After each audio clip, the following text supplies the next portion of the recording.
আজকে আমি রাত্রে রুটির জন্য তৈরি করছি এগ তড়কা। এখানে আমি 3টে ডিম নিয়েছি। পেঁয়াজগুলোকে আমি এইভাবে খুলে কেটে কেটে চওড়া করে খুলে নিয়েছি। একটা টমেটো নিয়েছি, 4টে লঙ্কা কুচিয়ে দিয়েছি, কাঁচা লঙ্কা, আর এখানে আছে খানিকটা আদা গ্রেট করে নিয়েছি। আর আমি কড়াই তেল দিয়ে দিয়েছি। এখানে আমি ডিমগুলোকে একটু ঝুড়ো করে ভেজে নেব। কড়াই তেলটা আমার গরম হয়ে গেছে। এবার আমি এক এক করে ডিমগুলোতে ফাটিয়ে দিয়ে দেব।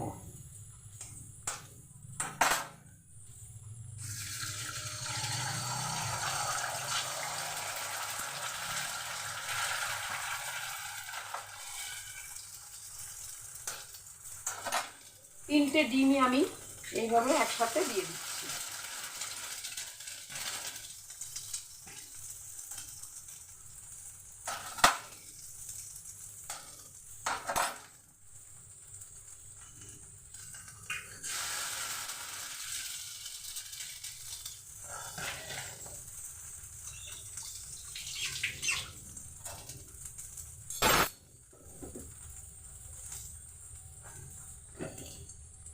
এবার আমি ডিমের উপরে খানিকটা লবণ দিয়ে দিলাম।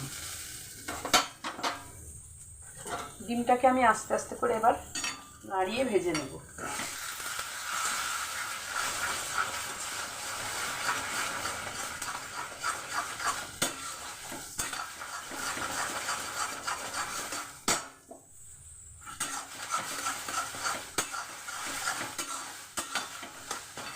এইভাবেই নাড়াচাড়া করে আমি ডিমটাকে ভাজা করে নেব।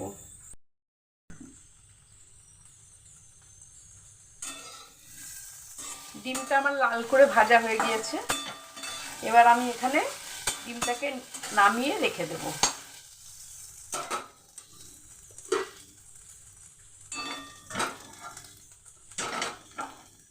এখানে আমি আর একটা বড় কড়া নিয়ে নিলাম।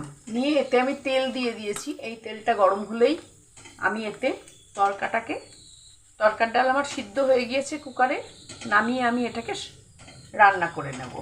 পরিমাণ মতো লবণ আর একটু হলুদ দিয়ে, আর এখানে আমার পেঁয়াজ আছে, আদা আছে, কাঁচা লঙ্কা আছে, আর টমেটো আছে। এইগুলো দিয়ে আমি তরকার ডালটা তৈরি করব। পেঁয়াজটা আমার ভাজা হয়ে গিয়েছে। এবার আমি ওতে টমেটো, কাঁচা লঙ্কা আর আদাগুলো দিয়ে দিচ্ছি।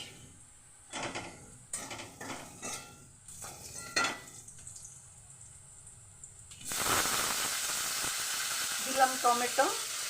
এবার আমি দেব কাঁচা লঙ্কা কুচোগুলো দিয়ে দিলাম। একটু নাড়াচাড়া করে নিয়ে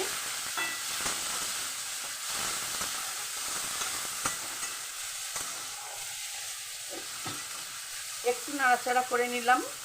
নিয়ে এবার আমি এতে এই আদা গ্রেট করে রেখেছি দিয়ে দিলাম।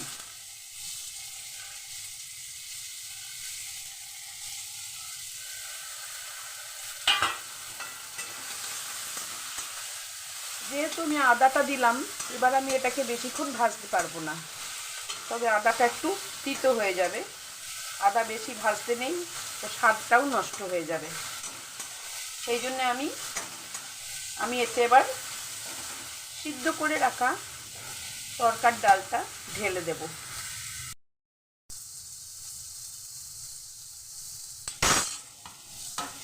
ডালটা আমি আগের থেকে সিদ্ধ করে রেখেছিলাম, গরমই আছে।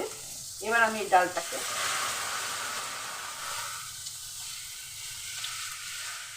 সম্পূর্ণ ডালটাকে ঢেলে দিলাম। দিয়ে ভালো করে এটাকে নাড়িয়ে দিলাম।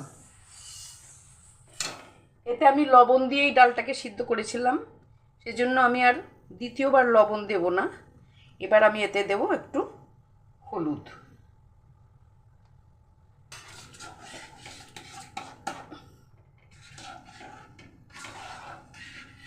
হলুদ দেওয়া হয়ে গিয়েছে। এবার তরকার ডালটাতে আমার সব কিছুই দেওয়া হয়ে গেল। এবারে আমি দেব আমার ভেজে রাখা ডিমের ঝুড়িটা।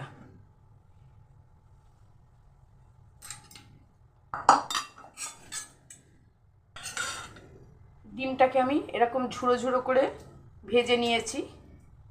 এবার এই ডিমটাকে আমি দিয়ে দিলাম।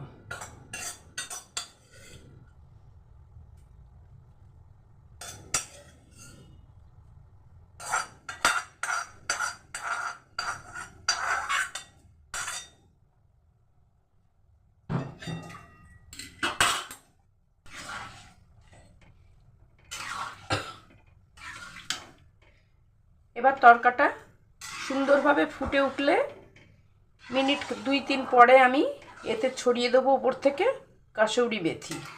কাসুরি মেথি না দিলে তরকার ঠিক সুন্দর গন্ধটা আসবে না। তরকাটা আমার রান্না হয়ে এসেছে, আর মিনিট 2 রেখে আমি নামিয়ে নেব। টকবক করে এখন ফুটছে, সব কিছু দেওয়া হয়ে গেছে, শুধু বাকি আছে কসৌরি মেথিটা দেওয়া। এরপরে আমি উপরে কাসুরি মেথিটা ছড়িয়ে দিলাম।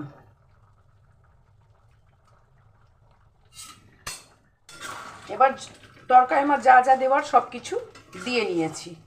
আপনারা যদি মনে করেন একটু মিষ্টি খাবেন, তবে ওপর থেকে একটু চিনি ছড়িয়ে দেবেন। আর যদি মিষ্টি না খান কেউ, সেটাকে বাদ দিয়ে দিতে পারেন, মিষ্টি না দিলেও চলবে। যেহেতু এখানে ডিম আছে, মিষ্টি না দিলেও চলবে, তবে যারা মিষ্টি খান তাহলে একটু মিষ্টি করে দিয়ে নেবেন। এবার আমি এই তরকাটাকে ভালো করে ঢেকে রেখে দেবো। রান্না আমার শেষ হয়ে গেছে। আপনাদের যদি আমার রান্না ভালো লাগে তাহলে একটা সাবস্ক্রাইব করে দেবেন।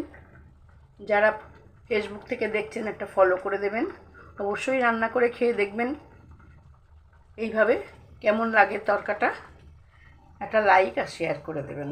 কমেন্ট করে অবশ্যই জানাবেন আমার রান্নাটা কেমন হলো।